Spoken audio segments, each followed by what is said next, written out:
The Muslim Thoughts Podcast. Striving for Jannah. Striving for Jannah. Assalamu Alaikum Rahmatullahi wa Barakatuh. Here we are again with our 5th episode of the Muslim Thoughts Podcast. Inshallah, before we get into the episode, I'm just going to kindly shout out our sponsors, the Orchid Boutique and their Wellbeing Box. The Wellbeing Box has a range of different products with like detox teas, dates, shifa honey, which is actually Yemeni Sidr honey. Inside is also either a tea bag of tea or a tea strainer. Inshallah, every box she sells comes to us, inshallah, and of a 10% donation. So inshallah, buy from her and get the best out of your well-being through her box, inshallah. Jazakallah khair, Sister Lima, for that. Today on the podcast we have me, Zai and Lima.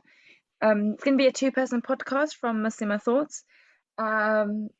We've done one previously with Aisha and Khawla, so this is more or less following the same pattern, bit of a friendly conversation. And our topic, as you guessed from the title, is marriage, the before, the during, and the after. All aspects of marriage, as much as me and Lima's knowledge goes up to, if that even makes any sense. So first of all, I want to start with a disclaimer, just saying that marriage is from the Deen, and we know that there are many sisters out there currently, young sisters who have, or actually even older sisters, who tend to have a bad stigma about marriage. And the thing is, you're right, but you have to think that it's the person that you've heard about in that marriage situation, whoever it might be, that is the person that makes the marriage bad, not the actual idea of marriage, not the actual concept of marriage within itself. An example is like stereotypically, just because one person within that race is such and such, that doesn't mean that the whole race is like that. Stereotypically, we're looking at it. Also, in terms of education, because most of us in the sisters group all have an educational background, so why not use an education analogy? If the teacher is bad, or if the student is bad, that doesn't mean that the whole education system is bad, or this doesn't mean that whatever you're studying is bad and you shouldn't dwell into it. No, in fact, go into it, but before you go into it, find out who that teacher is, find out who your fellow students are, find out what environment you're going to be in. And that's the same thing with marriage, isn't it, Lima? Yeah, 100%. And just for a bit of context, we're not speaking on marriage in like a superficial way. We are both married ourselves, and whatever we speak about will be either from our experience or what we can actually tell you. It's not going to be, just from our own mind, because imagine, like, there's people who speak and they're like, oh, marriage is like this or marriage is like that, but sometimes it doesn't have any depth to it when you can't really go into deep how it is. And like Z said, when you were saying how like just because like a person is bad or a teacher is bad or a student is bad, like it doesn't make the whole system bad or the actual subject bad. And like you said, like it's just based on people's experiences. So some people might have a bad experience and some people might have a really good experience. It doesn't change the fact. However, obviously, like you said, like the whole aspect of marriage, there's no fault in it. There's nothing bad in it, because even if you look at Islam, there's no fault in Islam, but there might be, faults in Muslims. You get it? So the religion is perfect. Everything about the deen is perfect, but we're not perfect. Same way as even as someone who's in a happy marriage, their marriage is still not going to be perfect. There's going to be definitely ups and downs. I mean, everything that we dwell into in life, everything that you put yourself into, everything that you give and receive from is a roller coaster. There's up there, there's down days. There's not a person on earth that can tell you, yeah, life is smooth for me, I don't have a down day. No, you do have a down day. You just are very well with dealing with it in that case. And can you please find me, because I need those strategies in my life. But that's beside the point. Now, I feel like we should start from the beginning and start from ourselves as humans, as a girl who is looking to get married, and how we can improve ourselves no matter how. I mean, we're all flawed. We're going to be flawed. Our potentials are going to be flawed. But how do you improve yourself so those flaws don't, I can't think of the word, Like affect us. basically affect you or affect those around you. And I feel like personally is sitting down with yourself and having a bit of self-reflection after anything that you feel like might have affected you or those around you in a negative way. Just having a self-reflection, think of your own strategies of how to deal with it, and just be like, this happened, that happened, how can I handle it, and so on. And I feel like we should always fall back onto the Deen and Islam about how to deal with our own flaws. Like if we're angry, there are strategies in Islam on how to deal with that. If you're impatient, there are strategies in Islam to deal with that. We're not going to dwell into those because each person will need to do their own research, and I would rather you do your own research than us giving you research that may not benefit you. And from Or your situation, yeah. because everyone knows their own situation, everyone knows who they themselves are. There are different, subhanallah, Islam is just so beautiful that any question that you have, you will find the answer to. If it's not from the companions, if it's not from the tabi'een, it's from the prophets, and if it's not from there, then it's from the Quran and Sunnah that Allah subhanahu wa ta'ala gave examples of it himself, and so on. What do you think, Nima? Yeah. And if we were talking about, how to improve on ourselves, obviously that's the must, even without marriage. Like every day we should try and make ourselves better and do what we can to be better. Every day it's about going up and not down. Just simple things like working on your character, having good character traits, because good character traits, obviously it is a benefit for you, but it will protect you from harming other people. It will protect you from, being good support to other people. It's a good way of giving dawah. Like if you have good characteristics and good adab and and akhlaq, all those things are something that our religion tells us to have, and like that's a big part of our just general of how to be good. And everyone has flaws. We might have, some of us might be, have anger issues for whatever reason. We're angry. Some of us lack patience. Some of us lack honesty. And if you think about all these things that I've mentioned, honesty, patience, anger, those things fall into our day-to-day. And and that can also, if we go back to the marriage topic, can affect people in their marriages. So obviously you have to think about obviously being a good person in a marriage and not affecting the person you're with or the people around you, but then thinking on it if you're even living singly and not affecting like the people around you as well. We always, and with that, like generally on how to, like you said, Z, like when we're trying to improve ourselves, there's always something. Like for example, when you mentioned like if someone's angry, there's things in like the Quran or in hadith or telling us how to deal with it. So maybe go lie down, go and make wudu, wash your face, all these different mechanisms that you can use rather than lashing out on someone, so there's all these different things that even patience, we're told that patience is like an act of worship. So sometimes if you have that intention that patience is an act of worship, it'll try and make you like stronger on trying to be as patient as you can. And like I said, it's not again just for marriage. These things you can fix beforehand and make sure. And this kind of brings me to a question that like people ask quite often, is that like I don't want to get married, or I don't want to get married because I need to fix this, or I want to become Hafiz of Quran, or I'm not good at this. And I think with that, like how I see it, like personally, is that for example, like I want to memorize or I want to do something with my life or benefit, but sometimes it's nice to have someone that could like help you in that. Do you get, like, you don't always have to wait for you to achieve your goals to get married, for example. You can try and like still have your goals because that's your independent thing, but also share that and achieve that with your partner. But if you have specific flaws that you want to fix, like for example your character, or you know, and anger or patience or any of those things, or just general things, and you want to fix it because you don't want to cause problem to someone else, then that's understandable. But again, sometimes you can't fix things if you can't experience it. Does that make sense? Yeah, to a certain level, to be honest, I agree with you, Lima. However, I also think that if someone wants to start a journey and they're adamant that they want to start it before getting married or be on that journey before getting married, I would say don't wait until the end of that journey to get married, because you never know when that end will be. If you Yeah, want to become a helper, you don't guarantee yourself the next day. yeah, 100%. So start your journey ASAP. Start your journey with have start your journey with yeah. knowledge, or if there is a worldly gain that you need, like a course or something like that, start it.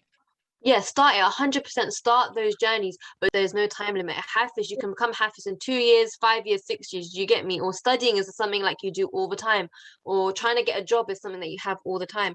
But don't put a time limit on marriage either, because what we do is we give ourselves like, oh, I'm not ready yet. But when then you are ready, you feel like it's too late. Do you get it? Yeah. Also on that, marriage can take, like, the process of it, the finding the proposals, the finding the right person, between brackets, I'm putting it between brackets because there is no right person. It's just compatibility. Yeah, I think that's a better word. The compatible person Yeah, can take a month, 2 months, 3 years, 4 years. It can even take 10 years. 3 days. No, even as low as 3 days, 2 weeks. Like, I'm talking from people that I know personally from my own experience. It takes a variety of lengths of times. So you might as well be on two journeys at the same time. Multitask it. One doesn't take that much effort from you. The marriage journey. I'll be very honest with you. It doesn't take much. Apart from the meetings and the getting to know prior to, the family meetings each other, and then the interviews, if you want to call them, of course, with a mahram involved and so on. It doesn't take that much of your time. It takes a bit from your mental drainage, if that even is a word, because you're preparing yourself to speak to someone that you've never met before, from the opposite gender, and you've basically just never done it before. And even if you've done it 500 times, It's it's a always a new new person experience. each time. It's a new questions each time. You don't know what in the world this person's going to ask you. And I feel like that moves us on to like the misconceptions of marriage, and I think we've already covered that about the bad stigma about it and the social stigma and so on. But and by you putting yourself in that situation, you can test out what are the cultural barriers. Then you can start tackling them. There might be people who have it that way. There might be people who before even stepping into the marriage challenge of culture and so on, but be open about it. Have an open conversation with your parents. Explain to them as much as you can that culture and Islam, there are most time don't mix together. Find out their reasoning why. Have an open conversation with them, and bear in mind that your parents are there to support you no matter what. They have your best interest in mind, but try and speak to them and find out exactly what the root is. And from to be honest, it could be a racial thing. It could be a regional thing. It could be a stereotypical thing. Allahu A'lam, you wouldn't. If you do know, try and tackle it. Try and give them reason why they should debunk those ideas. But if it's something silly and petty and so on like that, it's up to you to judge your own situation, to be honest. But try your best. And if worse comes to worse, speak to people. Speak to someone who can give you advice, someone close, someone you can trust, and so on. Yeah. Yeah, on that, it was just how you said, like, speak to your parents have your best interests at heart. But obviously there are people who, you might come from a family where, your parents aren't really on board, or you don't have that a good relationship with your parents. There are cases where people don't. But even in that sense, and in terms of cultural barriers, I think one thing to always remember about that, or anything got to do with culture, is, like Z said, was that culture and Islam don't usually work hand in hand. Sometimes it can, but a lot of the times it doesn't. And I think the thing you remember is you get your parents on board, you know, you do tell them about it, you know, you do have a good civil conversation with them. But you do have to remember that even Islamically, your parents aren't the ones getting married, you are. Mhm. And you need to make sure you're the one that's comfortable with everything, and you're not just saying things because of your parents. Because imagine you're like, yeah, but you don't mean any of those years, and deep down you actually don't want to get married to a certain person, but because you feel like you have to because you're real parents, technically that's worse for you, because you have to remember that it's not just your life you're affecting. You're going to affect you can potentially affect the woman or the man that you're marrying. You could affect your future kids, that kind of stuff, with not being fully prepared for something and not being true to yourself. Honest about it as well, honest to yourself and to those around you, 100%.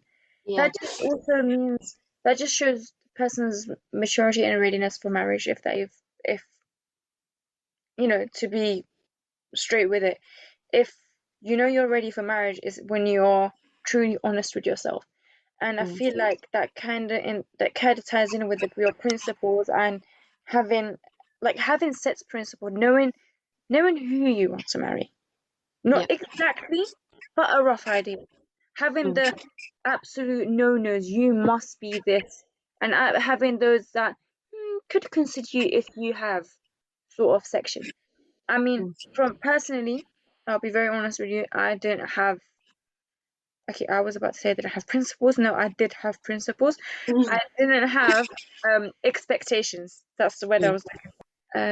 I didn't have expectations. So that's, you could be a person that works well with expectation. You could be a person that doesn't work well with expectation. I personally don't work well with expectations. So I went into the marriage thing like not expecting anything, just taking it as it comes, sort of thing. And then it hit me a bit late that yeah, I'm getting married. But that's beside. But I also had my principles that he has to be Muslim, that he has to be, practicing on the deen, fasting, praying, doing the fara'id, like the obligatory tasks, um, having some sort of common hobbies with me, um, Like compatibility kind of things, basically. yeah. I feel like the principles are the compatibility tick list, if that makes Mm. sense. Like the ones that you can't go down on. Like one of my main principles was, unfortunately, there are people who celebrate birthdays and have a lot of bid'ah in their culture and so on. One of mine was no music, no birthdays, and like absolutely no bid'ah and so on. And everything goes back to the Quran and Sunnah. And those were my non-negotiable. So, Yeah. and alhamdulillah, yeah. Yeah.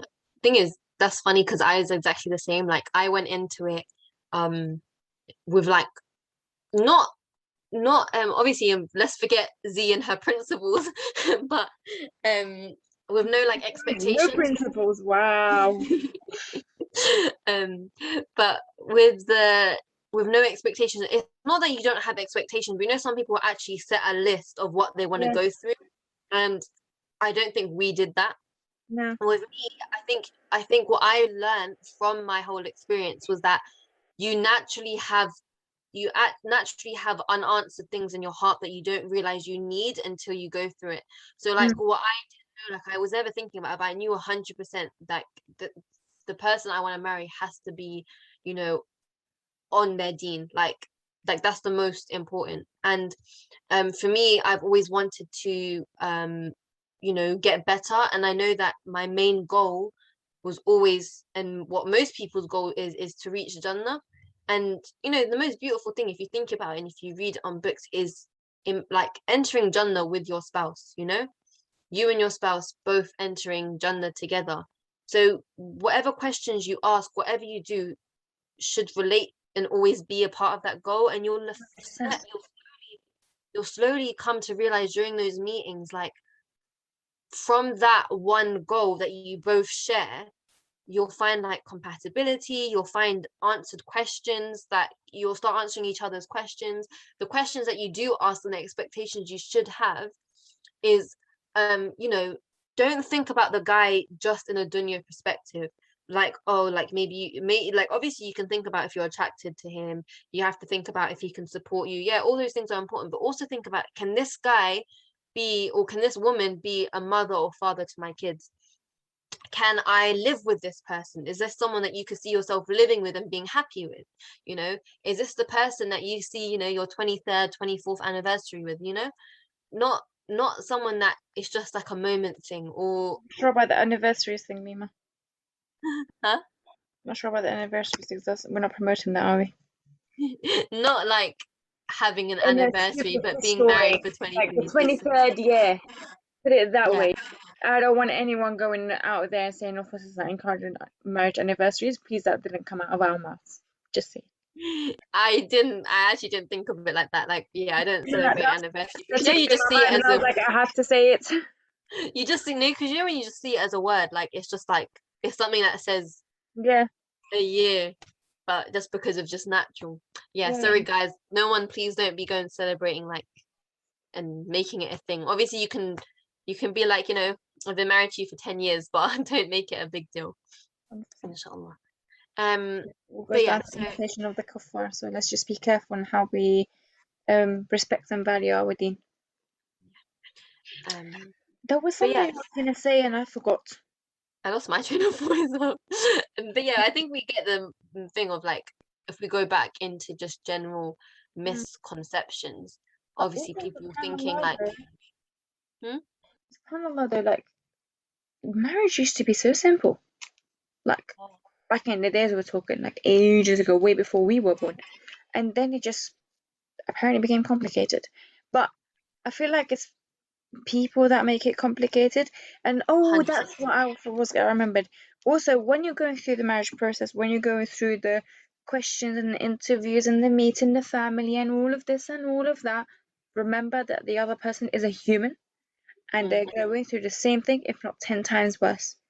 Mm-hmm. The guy that you're looking to get married to the potential husband, is at the same time probably looking for a house to have over your head, furniture in that house, thinking about how the world is going to pay the rent, also thinking about how he's going to provide for you, and he's also thinking about the future.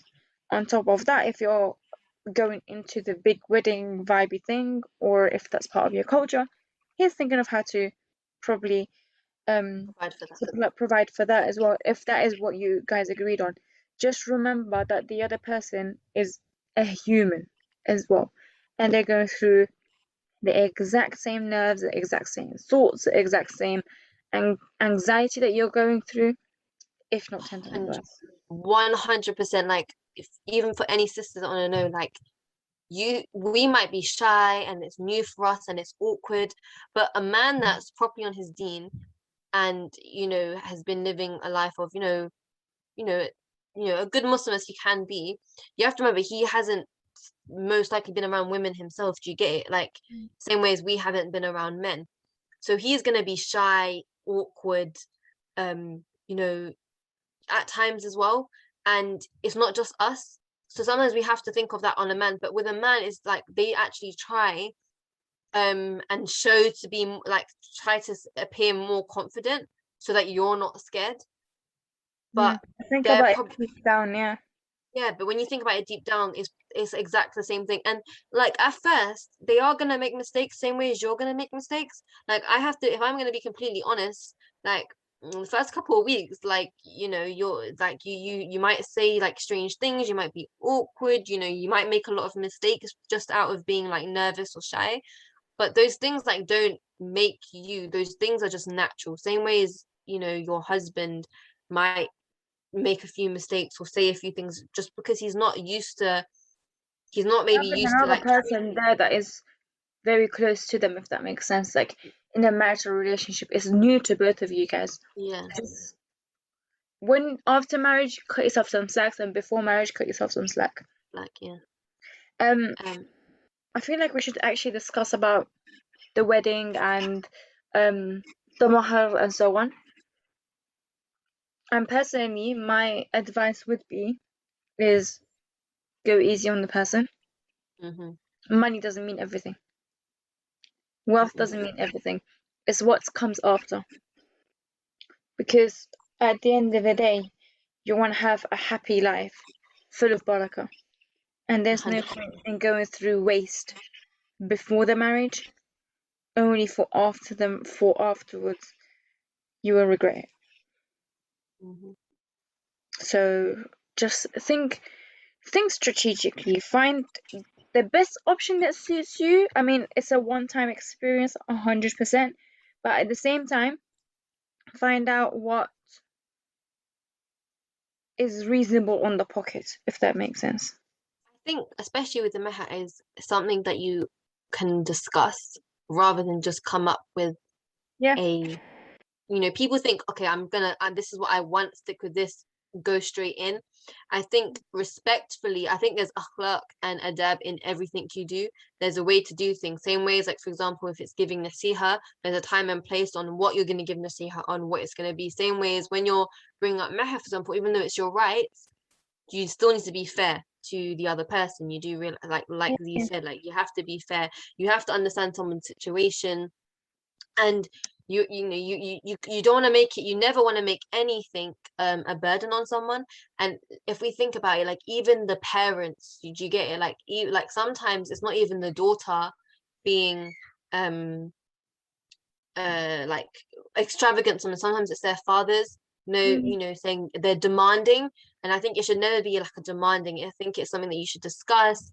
It's something that you should speak about, see what is in their means. Maybe say, what are you willing to give, and then basically work on it as that. And another thing that it actually helps relate, like your way of communicating, and it shows how you can communicate with that person at 100%. that time when you're doing that. Usually that wouldn't be the girl who would do the communication, if I'm very honest. The girl would do the Mm. communication with her own parents, and then the parents Yeah, would yeah, have that communication with them. yeah, yeah. Unless it's exceptional circumstances and the girl and the potential are the ones deciding it. I mean, I've heard of scenarios like that as well. But Mm. that is, that is about being mature about it as well. Yeah. And going back to the point that you said, like the father might be, oh, I want this and I want that and I want that. Sit down with your dad. Tell him it doesn't matter how much, the value of it right now is. It matters later on. It matters how this person's going to treat me, how this person is going to value me, and so on in my life. How is this person going to take care of our kids, your grandchild, basically? So make him see it in a different way. Um, yeah, but I understand that there are cultures out there that are very extravagant and feel like that weddings are over the top, and that's completely understandable. But if it's within means and so on, then 100% go for it if you can. If you can afford it, why not? But if the issue lies is where you can't afford it and you're going into debts and loans and all of this and all of that for what? For a couple of hours. So think about it and be very, very wise about it. And this is just my advice as a sister to a sister, basically. And each person is to their own. Um, Yeah, we I mean, Yeah, I just before I forget, we posted a question on Instagram asking sisters about to send in any questions. We have a few that I'm collecting as we go along. So I'll go through them inshallah when we get the chance.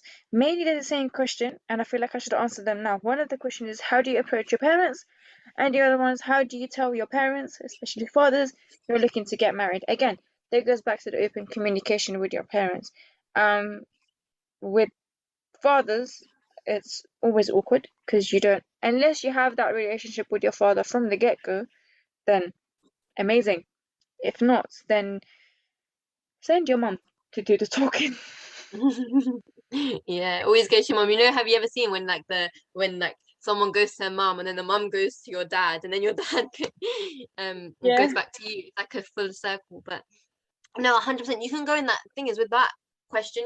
There's loads of different avenues you can go for it. But in terms of approaching your parents, if you have parents that are very supportive, if your parents are the ones that are the ones actually finding you a husband, then just if it's that scenario where your parents are actually trying to find you a husband or trying to find you, or your mum is trying to find you a wife, whatever reason it is, but your parents are involved from the get-go, then I think it's important to always just keep a good communication, because sometimes you're not always speaking to your future husband or future spouse consistently. You're only doing it when you have time, or when you have your And mahram about, or yeah. if you have people about. So sometimes it's just very important that you're always open with your, you know, your mother or father, you know, asking them to go back and forth with whatever questions, you know, making sure that you're always having civil conversation. Before that point. And I feel like if you can't approach them directly, and I understand that, drop hints maybe. If I there's an think opportunity that it comes up with, speak, like, you know, oh look, so and so's getting married, you know, inshallah, I can't wait for me to get married, you know, just find a way of opening a conversation. You best know your own parents. Yeah, I think also it's sometimes think of it as there's no shyness in the deen. If you Yeah. know you're ready for marriage and that's something that you know you're actually interested in, you know, go to your parents, you know, with actually something to say, not like, not in an unserious way. If you come across like very unserious, they're gonna not see you as like mature. I think if you go there and say, you know what, you know, I've been thinking, you know, I'm ready for marriage, I'm in my last year of uni or whatever, I'm doing this, I'm doing everything I have to do, but I think it's time that you that I start looking for a husband, because like Z said at the beginning, sometimes it can take a month or 3 years. You get it? Sometimes, you know, you might not be getting proposals straight away, but once you've told your parents, your dad might, you know, look around and see if there's actually any, you know, brothers, you know, interested in marriage, and they set it out from there, you know. So I think it's just important that you go there letting them know like what your plan is, you know, what you want from a husband, you know, show them what expectations you have, show them that you're very mature as well in how you're dealing with it, and they'll think, um you know what, I think my daughter's ready, let me look. And then in terms of like, especially fathers and red flags and finding a spouse, I think sometimes people have, you know, fathers that are obviously on the same page as them, parents that are on the same page as them, in terms of deen, in terms of who they want, and very understanding. But then obviously you do get parents and families that are more obviously cultural, and like they might only want you to marry in your culture, or you know, they might not be thinking about the same things you're thinking about, maybe like there's a deen clash, all of those. I think the best way to do that is if you're someone who knows what you're basically upon. So if you know that you know you're practicing, you know you want to find someone that's practicing, you know that you're looking for a husband that you know that your main goal is Jannah. So whether he's, you know, from a certain race, or whether he's from a certain culture, whether he's this, whether he's that, your main goal is that you have compatibility, and that you have the same you know, mindset on things, like you're the same in some ways. And if your parents don't see that because the person's practicing, or they're not from the same culture, I think at the end of the day you get them on board, you make sure they are happy and they understand, and you don't not have their blessing. But like I said before, you're the one that's getting married to this person. So if you think everything's right, you prayed istikhara, you know, you've done it in a halal way, you've not obviously done anything haram in the process, and you've done everything according to the Quran and Sunnah, and there's a person that you think, you know, this is the person that, you know, I want to marry, but your parents are like, nah, he's from a different culture, you can't do that, then you have to think for yourself that maybe your parents aren't happy in that moment, but sometimes parents do turn their, you know, their decisions around. Just in the beginning they might be set in with a back home mentality, and they're not really thinking properly. So if you've done everything properly, sometimes you just have to make a decision based on yourself rather than on your parents, because there's been loads of cases where people find all of this, and then in the end they're like, you know what, I'm just going to marry someone that makes my parents happy, but you're not happy, and that's can be a big problem. But So at the same time, but never get on the bad terms of your parents, never like make it that's what I was gonna like, say. I would never say go against your parents and marry this person without your parents' yeah. blessing. At the end of the day, you need your Get the father. permission, but like I said, if you've given it to them and you've told them everything, and you say you've had a civil conversation, but they're coming up with other things that might not necessarily be right, you're not getting their blessing. Do you get it? Like sometimes you have to think of your situation. Do you get it? So But you're not necessarily going against your parents. you also need to have your dad as a wali. If We you're do. from a Muslim family, if your parents are both Muslim, practicing, and your dad is still alive, he needs to be your Yeah. wali. If your Wali. dad isn't still alive, then it's the next and the next and the next. I'm not sure about the process of that, but make sure that if you're deciding to go through with that marriage and you're still trying to convince your parents, you need, regardless of the matter, you need to have your dad as a wali. Now, we're not promoting for you to go and marry Ahmed and Muhammad and whoever it is Mm. without your parents' consent. No, Yeah. you need to have your dad's. You Your do need to have If his. your dad is a Yeah. Muslim and he's on, he prays, he fasts, he observes the 5 pillars of Islam, you need to have him as a wali. Full stop. 100%. You do. But it's about how you approach them as well. And at first they might not be with it, but if you're sure and like, sometimes you just have to go to them saying, I've thought about all of this. I just want you to be happy with it, and you know, can you give me your blessing? Can you, like, you're my wali at the end of the day, it's your Yeah. decision. And hopefully it will go to the best. Obviously, everyone's situation is different. Mhm.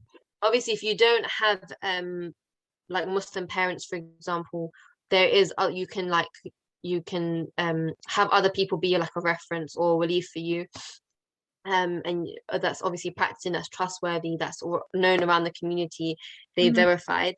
But again, you still need, you can't be doing it, and I'm not promoting that you go out and find husbands on your own, and just start looking for husbands, and you don't have wali, and Yeah, you're for the not sake meeting with people of without of just because you think, oh, it's getting late, or no one's, like, you never do that.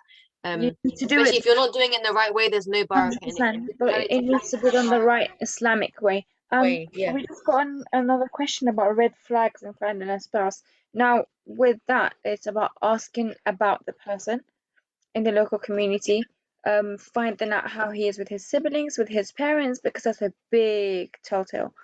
Um, if you know someone that works with him or so on, how is he at work? How is he with handling different situations?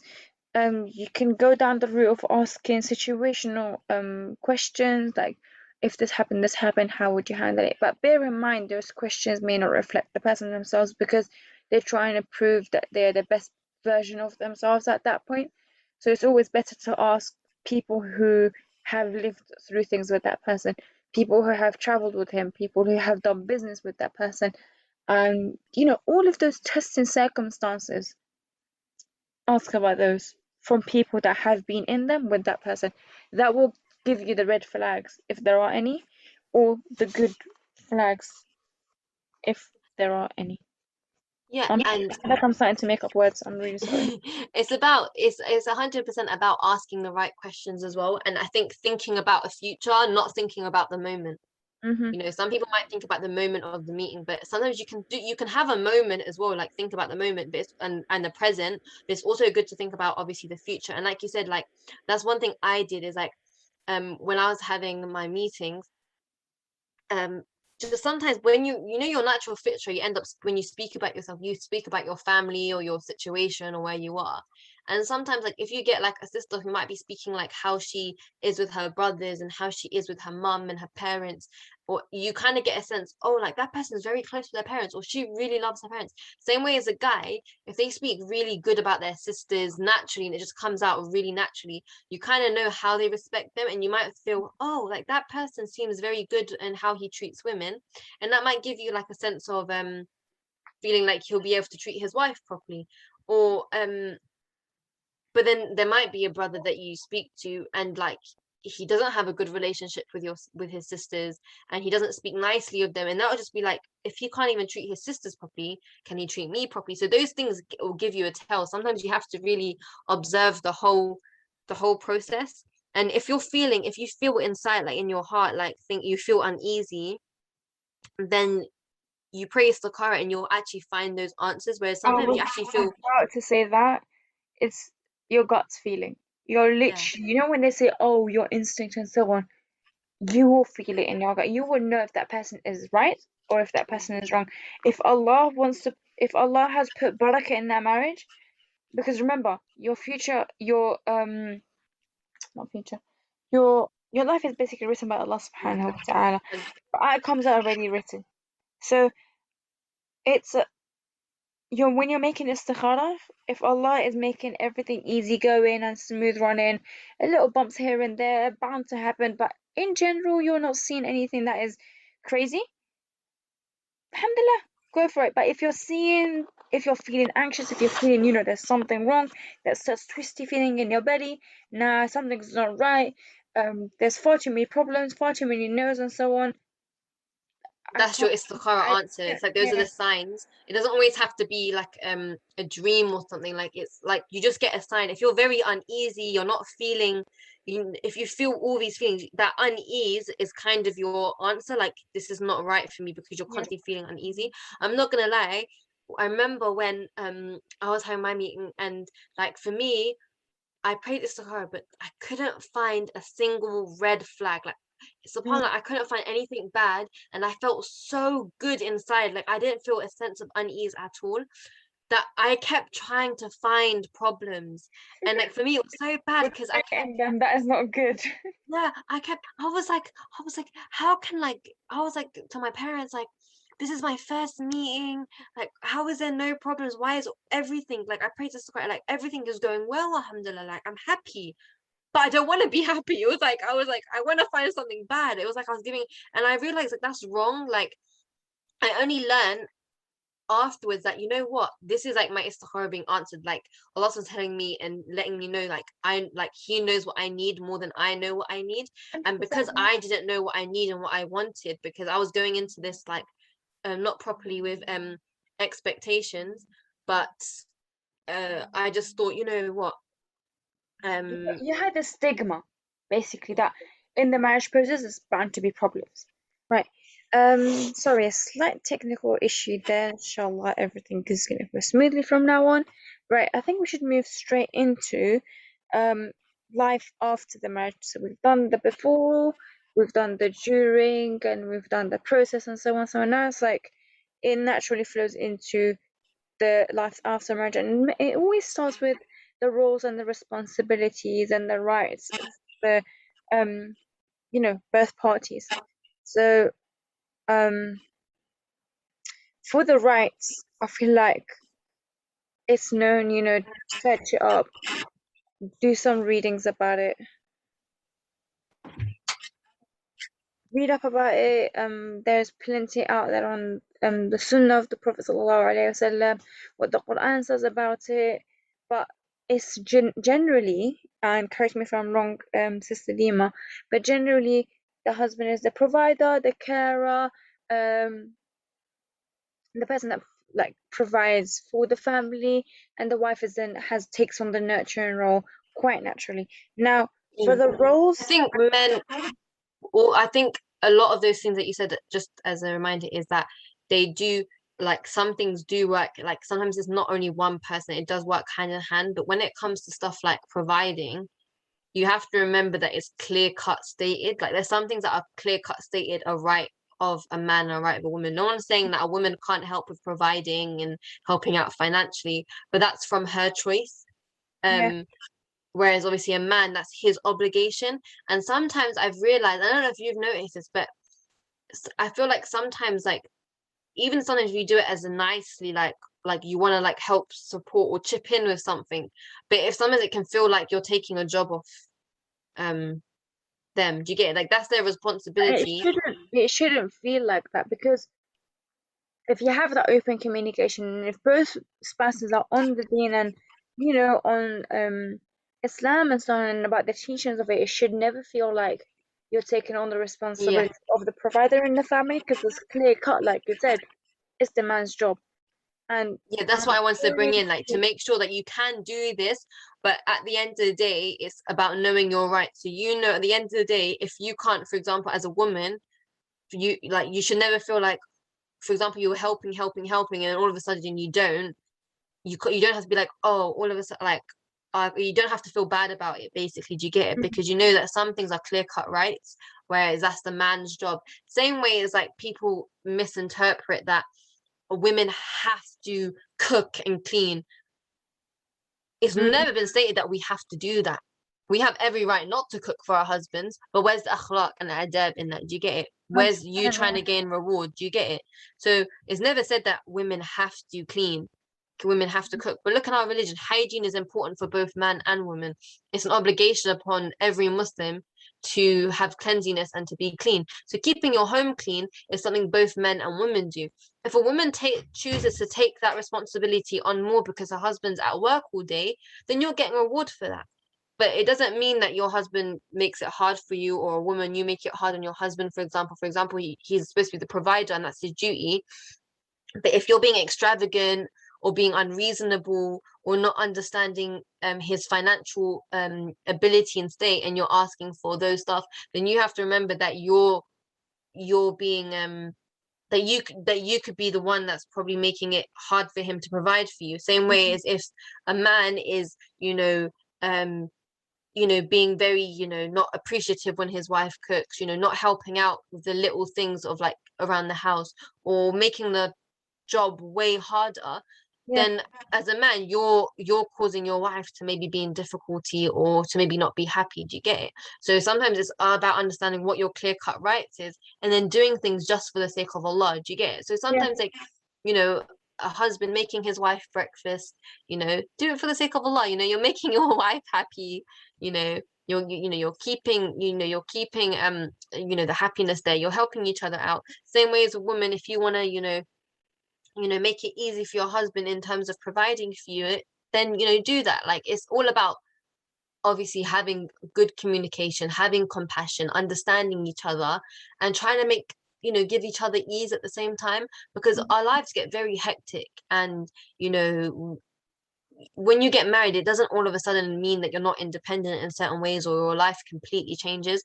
I mean, if we're talking about life after marriage, your life is the same but different at the same time. You're starting Think to about it as understand an more upgrade, yeah. responsibilities. Like, you might have a bit more responsibility, but you still have your kind of life and he will still have his kind of life. But you're just learning how to bring those two lives together and making it merge and making it work for the both of you. And the best way to do that is via communication and understanding, and then going back to the deen and understanding what your rights are and what my rights are. And if the thing is, what's really sad is, don't go into a marriage ignorant. Learn your rights 100. beforehand. Yeah. Like, learn your rights beforehand, because you might get confused and you might be like thinking, is this my right, is it not? And you're never going to know, and you might end up not fulfilling your husband's right, and your husband might not be fulfilling your rights. If you know what your rights are, you can bring it up in conversation and communicate about it. And if he knows what his rights are, he can communicate it. So these things are important. Alhamdulillah, like, we are blessed to have so much books. There's so many very good books on marriage. And there's very good points and good things and lessons that we can take from. Look at the wives of the Prophet Muhammad sallallahu, learn from them as well. So these things are very important. But like I said, study your rights. When you're in the process of marriage, read as much as you can on your rights, because it will very much help you consistently after marriage. But also, not only your rights, not only your own. Like, you should also read up His as well, yeah. his rights as well. So you don't have that. You don't go in with that bias. Oh, me, me, me. You're coming in with us, me, you, and us sort of thing. I feel like we're drawing close to the end of the podcast, to be honest, and we've literally towards the end, we've literally just been given more or less advice at this point. So I feel like, in conclusion of it, is having an open communication with all parties involved, being honest, patient, and basing it all upon the deen, deen. and the Quran and Sunnah, and research. Guys, honestly, Research. reading, find out, read, immerse yourself, listen to lectures. Of course, verify your sources. Make sure that it all goes back to Muhammad sallallahu alaihi wasallam, and it's all sourced properly, so that you don't, create more misconceptions and, potential disasters and so on. But honestly, the best advice that I can give you, that I give my own sisters, my best friends, and so on, communicate and cut the other person some slack, have patience, and do it on the Quran and Sunnah way, because that's Um, moving forward. and yeah, so there's, like you said, like there's some certain things that you just like you said, gaining trust. Another thing is trying and do as many things as you can together. Like sometimes you might have very you might be very different, but you might be very similar at the same time. There's always going to be differences and there's always going to be similarities, but do as many things together. So gain trust. If it's on like reading, for example, both of you are new to it, most likely, like both of you are both in a new relationship, this is new for you. Read about things together, learn about each other together, through books and through your deen, and always have that ultimate goal, like everything you do is for the sake of Allah and for the akhirah. There's actually a few things that there's a book called uh, the golden rules for a happy marriage, and it goes through the golden rules based on hadith, and that's a very good book that you should read. But before I we end the podcast, I just want to go through some of those main golden rules that we can, and then we can end it with that. Sure. So one of them was that one of the golden rules was Allah will rectify and strengthen a relationship if we rectify and strengthen our relationship with Allah. So if you have and always try to have a good relationship with your Lord and Allah subhanahu wa ta'ala, then that will help with your relationship with you and your spouse. Everything that you do for the higher, the higher situation, for example, Allah subhanahu wa ta'ala and your deen, that will put so much barakah in your general day-to-day life. Obviously, if you're lacking that, then that can cause problems in your day-to-day life. Some of the Salaf said, indeed, I would disobey Allah and see that it's affecting the behavior of my animal and my wife. So, for example, if you have like a pet or you in the Arabs, they would have pets or animals that they would get, like their horses. The Salaf used to say that if they didn't have a good relationship with Allah subhanahu wa ta'ala, that they would notice a different effect in their animals or their stock or their livelihood, same way as they would notice a difference with their marriage. Another one is that we must acknowledge what each of us likes and dislikes. So imagine you like something, your husband should or your wife should be aware of that they like something, and if they dislike something, you should also be aware of it. For example, a woman might have specific pet peeves that she really dislikes. So as a husband, you refrain from doing that, so we must, treat each other accordingly. Number 3 was we must make sacrifices and give up things we desire. So, just as general piece of advice, but however, making sacrifices in the affairs of the dunya is praiseworthy, whilst making sacrifices in affairs of the akhirah is blameworthy. So if you're doing things for your akhirah, it shouldn't be blameworthy because you're doing it for that. And if you're doing things for the dunya and it's not something good, but people praise it, then you kind of know you're doing something wrong. Everything should be done in a balance. So if you're making up sacrifices, to make sure that both of you are happy and that you're both on the same page, then do so. If you're making sacrifices to reach a higher goal in your akhirah, then do so. Don't leave everything up for the dunya. Yeah. Number 4 is if we are clear and open with each other, we'll both be happy. Abu Hatim said, apparent admonition is better than concealed hatred, and perhaps a rebuke is more beneficial than a pardon. And a famous poet also said, perhaps if you were to rebuke him and blame him, he would please you until you would no longer rebuke him. So basically, just if you're clear and open, so sometimes don't hide, don't feel shy to just say what you need to say, because if you're open about things, you're able to speak about things. It's better to be open and get things out of the way than harvest it for a very long time. Yeah, get it off your chest sort of thing. Yeah.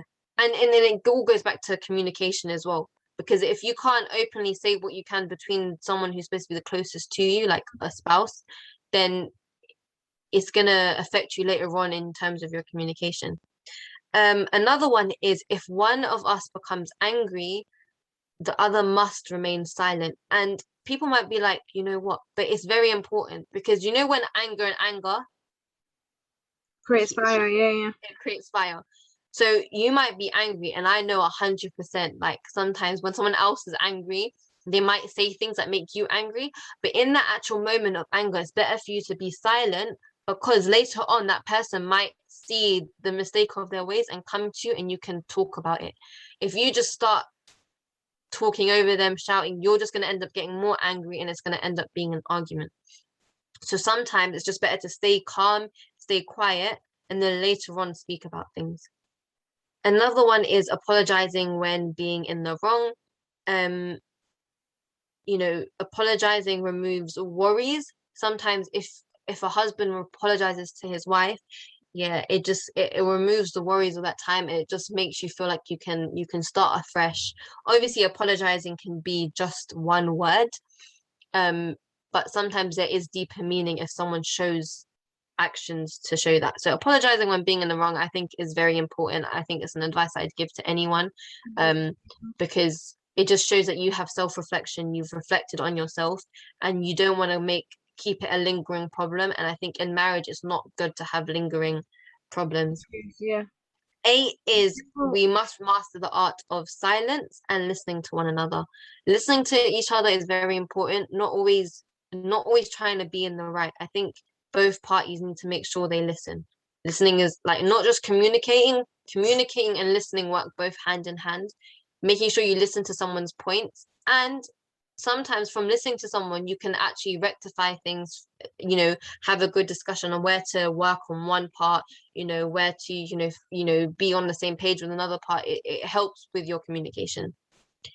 Number 9 would be, don't be excessively persistent. Sometimes it's good to know when to let something go. Don't always go on and on and on about something. Once you've made a point and it's gotten through, Give the other hopefully person a chance, basically. yeah, and give them a chance to fix it, because sometimes you're not always going to fix something straight away. You're not, sometimes people need a chance to change a certain habit, or when we were speaking about flaws earlier, some people need a chance to like work on their flaws. So don't keep going on. Number, it must prioritize looking after each other, and our well-being must take precedence over the well-being of others. So sometimes making sure that you look after each other, and like before you start looking after everyone else around you, make sure you're looking after your spouse. I think those two things are most important. Your husband looking after his wife, and his wife looking after her husband, before thinking about everything else around you. Because if you can't fix that, then it's hard to put too much burden on you and trying to fix everything else around you. And the last one I'm going to say is, we must avoid excessively blaming and criticizing. We shouldn't always blame each other and criticize. I think it's important to just understand that both parties have faults. No one's perfect. And just to work on things, and sometimes just try and rectify the problem rather than blame someone or criticize someone for something, obviously depending on the situation. And then we obviously spoke about earlier on how we must just work on our flaws and work on ourselves and try to be the best. And inshallah, if you just follow certain things and you understand your rights that we spoke about, and you listen to just general advice, because I think we went through a few topics, inshallah, I think you'll be good. And the main key to happiness is thinking about Jannah, and following your deen, and trying to find contentment in your deen. So, and all of that will lead to barakah, and inshallah increasing you and your husband with love and mercy, because it says Allah subhanahu wa ta'ala puts love and mercy between us when we get married. So inshallah. I'm just looking through Instagram, see if we've missed any questions. Nope. Jazakumullah khair, sisters. You know who you are for asking questions on Instagram. Inshallah, we've answered them to the best of our knowledge. SubhanAllah, the advices that Lima has just given, advices to me herself and to the rest of our sisters. we never stop learning, we never stop reminding ourselves. And I feel like I went to a natural close of the podcast. Jazakum Allah khair, sisters, for tuning in. And once again, a special Jazakallah khair to Olive Orchid Boutique for sponsoring the podcast. Give them a check out. You can find them on Instagram, right, Lima? Mm-hmm. Instagram, or if you type it into Google, it should come up. Am I right? Yes, they have a website, www.theoliveorchidboutique.co.uk. And And check out and look at the Sunnah. Are they called the Sunnah boxes, or am I making Sunnah that well-being, the Sunnah well-being. boxes? Give them a look. They are both presented beautifully, and Allahumma barik, the products are very, very beneficial. And on that note, Jazakumullah khair and Assalamu Alaikum.